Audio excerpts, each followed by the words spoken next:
కేంద్ర విద్యాశాఖ మంత్రి ధర్మేంద్ర ప్రధాన్ రాజీనామా విద్యార్థుల నైతిక విజయమని టీపీసీసీ అధ్యక్షుడు ఎమ్మెల్సీ మహేష్ కుమార్ గౌడ్ అన్నారు.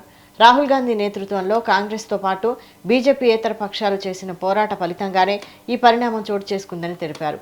ప్రజాస్వామ్యంలో ప్రజా పోరాటాలకు ఎవరైనా తలొగ్గాల్సిందేనన్నారు. విద్యార్థులపై లాఠీచార్జ్ ఘటనను ప్రపంచం గమనించిందని పేర్కొన్నారు.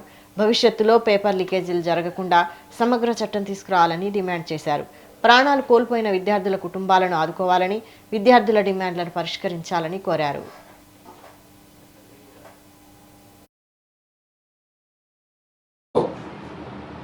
ప్రజా యుద్ధానికి ఎవరైనా తలొగ్గ తప్పదు అనేటువంటి మాటకి ఇవాళ ధర్మేంద్ర ప్రధాన్ కేంద్ర మంత్రి గారు రాజీనామా ఒక తార్కాణం.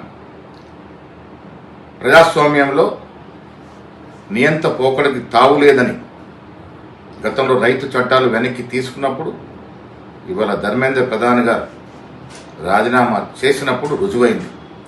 ఇది నైతికంగా ఈ దేశంలో ఉన్నటువంటి విద్యార్థి లోకం యొక్క విజయం. దీని వెనకాల రాహుల్ గాంధీ గారి యొక్క శ్రమ ఉంది. ఈ రెండింటి వల్ల ఇవాళ మోడీ గారు తల వంచక తప్పలేదు అనేటువంటి మాట స్పష్టమవుతా ఉంది. ప్రజాస్వామ్యంలో పౌరుల యొక్క ఆకాంక్షలకి, వారి మాటలకి విలువ ఉండాలి. నియంత పోకడికి వెళ్ళి మేము మొండిగా వివరిస్తామంటే ఇది ప్రజాస్వామ్య పెద్ద దేశం ఉన్నటువంటి భారతదేశంలో చెల్లదు అని ఇవాళ ధర్మేంద్ర రాజీనామా వల్ల స్పష్టమవుతా ఉంది.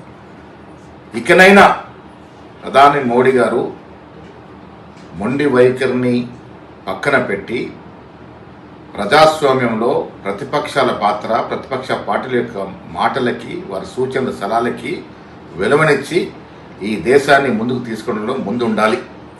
ఇవాళ నీటి విషయంలో జరిగినటువంటి అవకతవకలు, లాఠీ చార్జు, బాష్పాయవు, విద్యార్థులు విచక్షణారహితంగా కొట్టిన తీరు ఇలా ఈ దేశం కాకుండా ప్రపంచ దేశాల్లో గరిస్తూ ఉన్నాయి.